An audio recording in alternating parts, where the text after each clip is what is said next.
Hey guys, in today's video we got a 2016 GMC Acadia, and this thing throwed a check engine light. Now I was driving at home about 35-mile trip from town, and I got ready to come to a stoplight, and it did kind of stumble down a little bit. It kept running, but it was a little rough.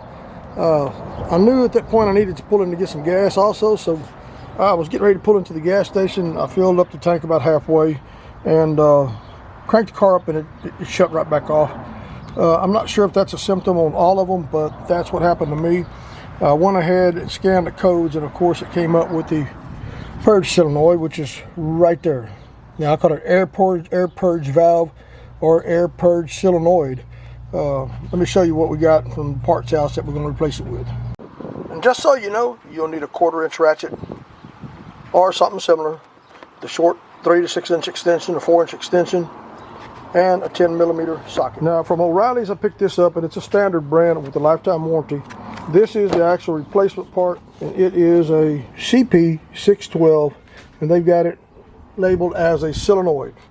And what you see below that is just a Wix air filter. I'm pretty fond of Wix. I like them. I use a lot of them. The Wix 49634 is the air filter for the 2016 Acadia. The car has 61,000 original miles. And it looks like the solenoid is going to be fairly easy to remove and replace. Let's see how it's done, and I'll show you what we come up with. Something else I failed to show you, but I'm going to show you currently, or right now in this part of the video, is you're going to have a cover, which is this right here, and it is sitting on top of the engine. Now this thing is very, very easy to pull off. This is a 3.6 liter VVT direct injection. Now, probably couldn't see that part of the video, but it looks like it's got some screws here. Well, it really doesn't. You're going to have to remove your oil filler cap, which is right here. Now this would be sitting on top of this plastic piece. And on the bottom of the plastic piece, pay attention to these 3 spots. Here, here, and here, of course. Now this, on the opposite side of this, is where your oil filler cap is going to be. So it must come off before you can remove this shield from the top of the engine. Now it will be setting on there, kind of similar to that right there. Now to get this thing off, remember those things on the bottom I showed you, those little tabs? You got 1, 2, and 3. You're just going to grab it on each end, in the corner, and just pop it up. And you'll feel it come unsnapped, and it'll come right off. So that is not hard to do at all. Now let me show you the actual part that came in the box from standard. Part number again.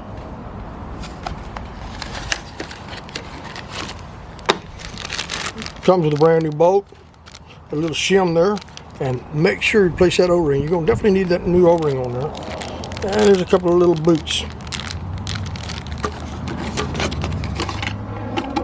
Voila, there is the solenoid. Not much to it. Now I'm going to show you something that you can check to see if the solenoid is bad before you even take it off. And if you don't even have a way to scan it, it's very simple.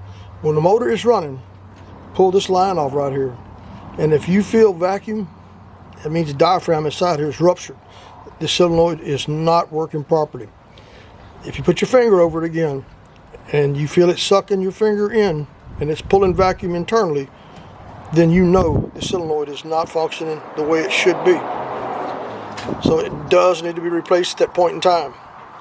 Pretty simple replacement. It's nothing more than your wiring plug, your vacuum line, and of course you're going to have a screw. Make sure you put the O-ring back on there like I said earlier. Without that, it will not work properly at all. So O-ring, screw, everything is in the package. It's all brand new. Now let's change it out.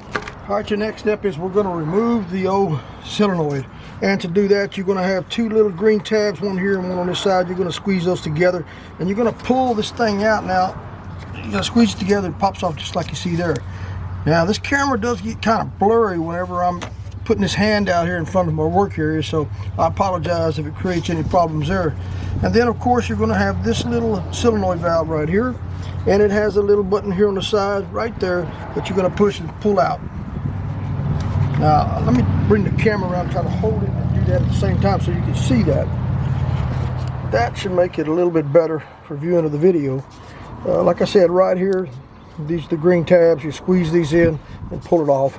And then right here to the side, you're going to mash this towards the center of it, just like that, and then clip it, and then pull shake it back and forth real lightly and pop that right off of there. See how easy that came off? Next, all you got left is the nut, and the bolt, and I've already loosened that. You're going to put it right, put you a socket on here. Now I'm using a 1/4 inch drive socket with a little 4-inch extension. And it's kind of hard to film this and take it off, but we're going to make it happen. Unscrew the nut, it goes counterclockwise. Do not go clockwise because you will tighten it. And I know there's a few of you out there that are watching the video, most likely at this point don't know lefty loosey, righty tighty, but that's the way it works in the mechanics field. Okay, there's the bolt, just like the one we took out. Now then, you're just going to grab the solenoid very carefully and just wobble it back and forth, back and forth, back and forth. And it's going to come out, it's going to be kind of hard. There's your solenoid.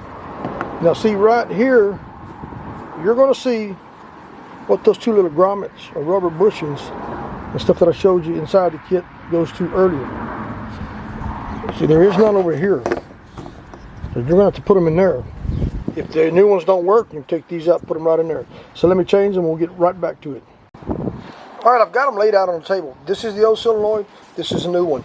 You see here, we got the little round one, the straight round. It's going to go back here, pop in here, and then you're going to have the longer one, elongated, I guess the elongated one. It's going to snap in here, and then you're going to have this little piece right here.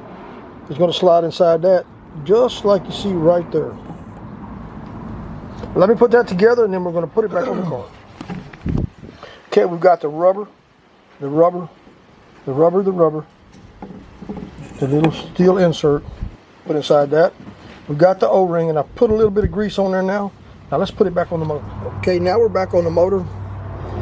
And you see we've got everything where it needs to go. Now rotate it around until you've got your bolts and stuff lined up with the bottom. And carefully rock it back and forth until you get it in there, just like so. And make sure you got it pressed all the way in. And then put your bolt back in place. You may have to work this back and forth until you get the hole to line up. Let me make a correction here. I showed you a little bit earlier, showed you wrong a little bit earlier. If you see how this is crossways, lined up like that, and the metal insert goes from the inside to the outside. I actually have this one wrong. Let me change that and then we'll put it back on the car. Yep, the teeth screwed up. So you will need to flip that around like I did here with the outer flange from the inside back facing where it goes into the engine block. Just like you see there. And I did learn something myself actually, that you will not be able to get that little insert in there with that rubber bushing in place, so you need to take this one back out, make sure this one's installed first, and then put that one back in there, and the bolt will slide right in there. I'll pass on another little trick I just learned. If you try to press this in place and then put the screw in, it's a possibility that you will break the valve. So what I have learned is that get your screw started and slowly work your screw in with your 1/4 inch ratchet and shake this solenoid up and down like that, so that it slides into that casing real easily without pinching that O-ring. And then it's a lot simpler, it's a lot easier, and you pretty much can guarantee that you didn't squeeze that O-ring, which will cause you a problem for the solenoid not to work properly. So let me finish tightening it up and let's see what happens. Once you know you've got the solenoid snugged up in place, it's simple as just inserting the pigtail back into the unit itself and connecting the vacuum line.